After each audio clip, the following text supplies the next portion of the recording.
Assalamualaikum warahmatullahi wabarakatuh. Nama saya Natasha Rizky Pramesti dengan NIM 19011135110, jurusan Administrasi Publik. Baiklah, di sini saya akan menjawab soal UAS mata kuliah Hukum Administrasi Negara yang diampu oleh dosen Pak Zulkarnaini, SS MSI.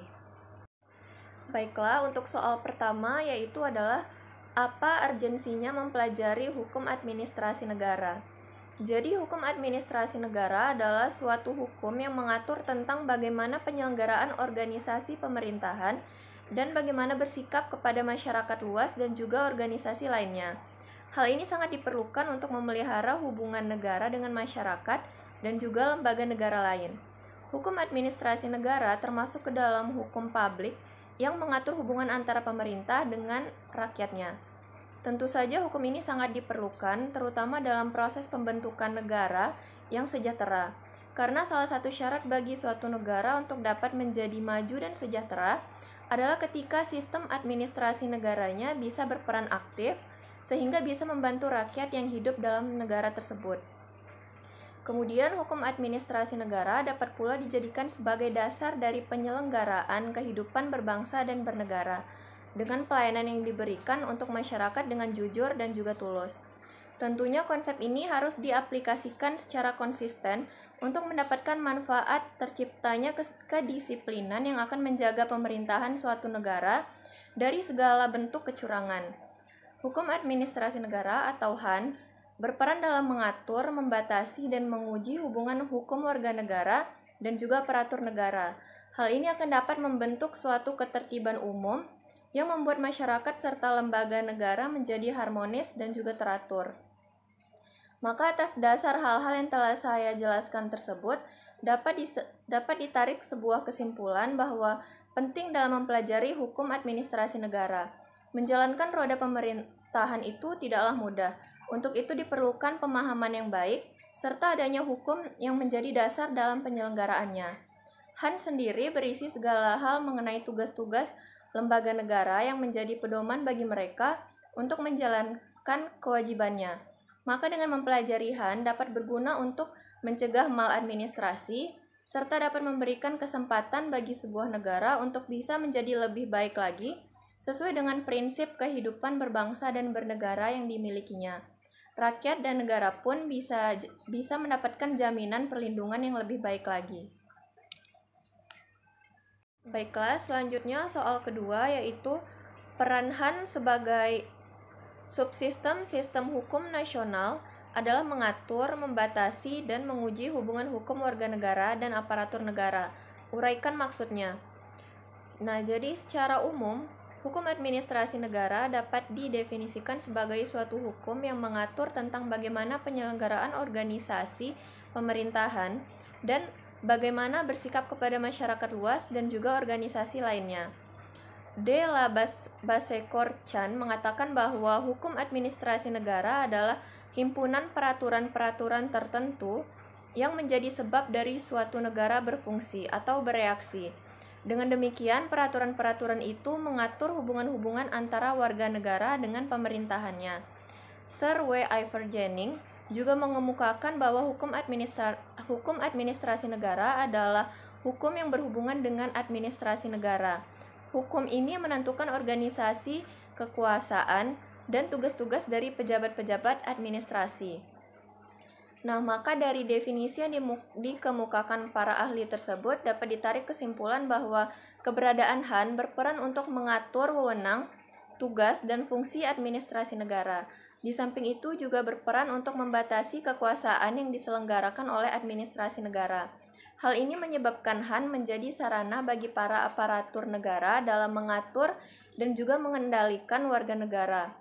HAN juga mengatur cara-cara partisipasi warga negara dalam proses pengaturan dan pengendalian tersebut, serta juga berfungsi sebagai perlindungan hukum. Selain itu, hukum administrasi negara juga menetapkan norma-norma fundamental bagi para penguasa untuk pemerintahan yang baik. Karena itulah, hukum administrasi negara memiliki peran mengatur, membatasi, dan juga menguji hubungan hukum warga negara dan juga aparatur negara. Baiklah, untuk soal yang ketiga adalah Setiap tindakan hukum pemerintah harus berdasarkan peraturan perundang-undangan yang berlaku. Jelaskan maksud pernyataan tersebut berkaitan dengan asas legalitas sebagai salah satu prinsip dalam negara hukum. Jadi, menurut saya maksud dari setiap tindakan hukum pemerintah harus berdasarkan peraturan perundang-undangan yang berlaku tersebut adalah bahwasannya segala perbuatan maupun keputusan pemerintah harus didasarkan pada kewenangan yang diberikan oleh peraturan perundang-undangan. Nah, hal ini sejalan dengan asas legalitas yang memiliki arti bahwa setiap penyelenggaraan administrasi negara harus mengedepankan dan juga mengutamakan dasar hukum dari sebuah keputusan dan atau tindakan yang dibuat oleh pemerintah. Jadi segala keputusan ataupun tindakan yang dilakukan oleh pemerintah itu tidak dapat dilakukan secara semena-mena dan harus didasarkan pada hukum peraturan perundang-undangan yang berlaku. Pada dasarnya, asas legalitas ini mengandung makna yang cukup luas. Asas ini juga selalu dijunjung tinggi oleh setiap negara hukum karena legalitas adalah asas pokok dalam suatu negara hukum. Baiklah, untuk soal terakhir, yaitu adalah keberadaan pertanggungjawaban pemerintah merupakan suatu keniscayaan dalam suatu negara yang menganut konsep negara hukum. Bagaimana Anda melihat prakteknya di Indonesia?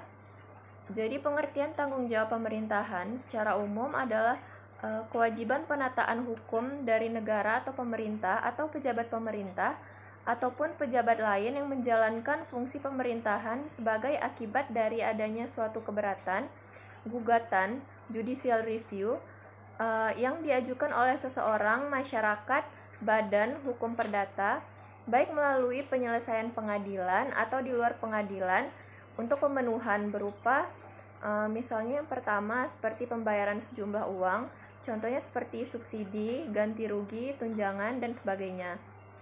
Kemudian yang kedua adalah menerbitkan atau membatalkan atau mencabut suatu keputusan ataupun peraturan. Kemudian yang ketiga adalah tindakan-tindakan lain yang merupakan pemenuhan dari kewajibannya.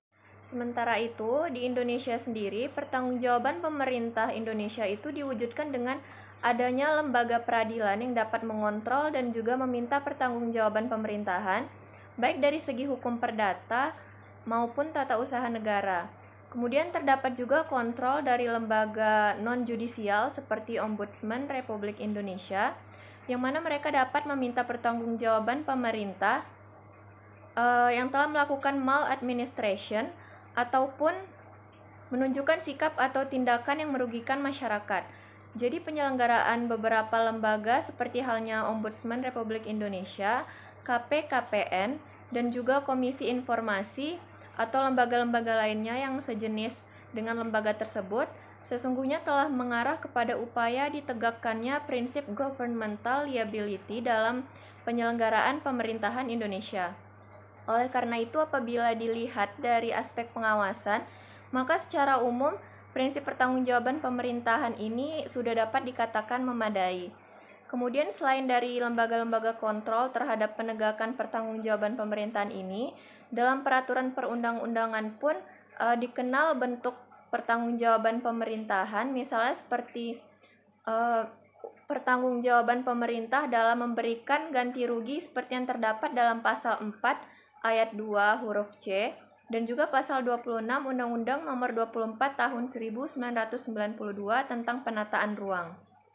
Baiklah, sekian jawaban yang bisa saya sampaikan. Lebih dan kurang saya mohon maaf.